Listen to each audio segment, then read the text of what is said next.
Tea in the Park boss hints at no return for major festival which was hit by 3 drugs deaths and a rape last year. The boss of Tea in the Park has hinted the major music festival might not return after 3 people died at the event last year. Geoff Ellis has dropped the strongest hint yet that it could be all over for the highlight of Scotland's music calendar. The DF Concerts boss, who launched the iconic event in 1994, said any replacement camping event would be very different. It comes after the festival was forced to move out of its traditional home at Balado, near Kinross, amid health and safety fears about a pipeline running underneath the site. And in 2016, the body of a father of 3 was found after he left the festival and 2 teenagers died. A teenage girl was also raped last year.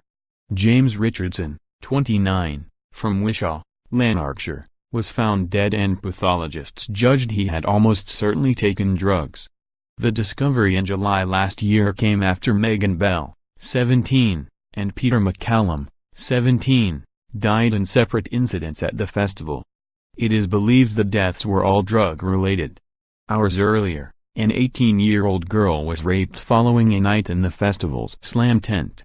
And speaking to Event Space magazine, Mr. Ellis said it could at least 2 years before any decision is made on a new show, which would be aimed at an older audience. On Friday, his Glasgow-based TRNSMT festival, held on the traditional Tea in the Park weekend in July, was named Best New Event at the UK Festival Awards in London.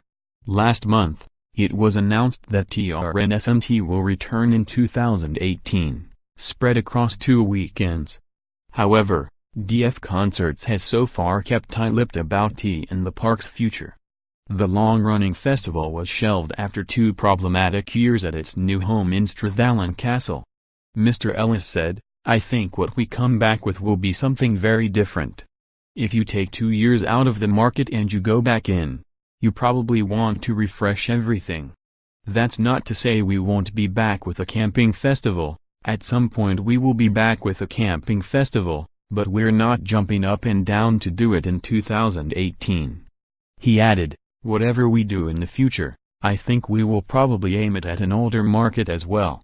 With the last 3 or 4 years of Tea in the Park, we were seeing people not coming back year on year, whereas people did the surveys and said, "Yeah, I had a great time, I can't wait to be back next year." It's not because they didn't have a good time, but because they've done it, they've ticked the box and they want to go somewhere else. Mr. Ellis added, "As a festival organizer, that's something you've got to learn quickly because it used to be about making sure people had a good time and wanted to come back next year. Now it's about getting a whole new audience, each time." But the flight to Strathallan Castle was plagued by traffic and antisocial behavior problems, as well as the cost of protecting nesting ospreys. "It's been the most trying time of my professional life," said Mr. Ellis. "I think that's true of everybody in the company. The risk is infinitesimal that the pipeline could blow up. An independent report concluded that there was a likelihood of failure at 1 in 4.5 million years, so you are as likely to be eaten by a dinosaur." A new music event is being planned for Scone Palace in May 2018. Organizers Festival Republic, which ran Glastonbury for 10 years, are keeping details of the show under wraps.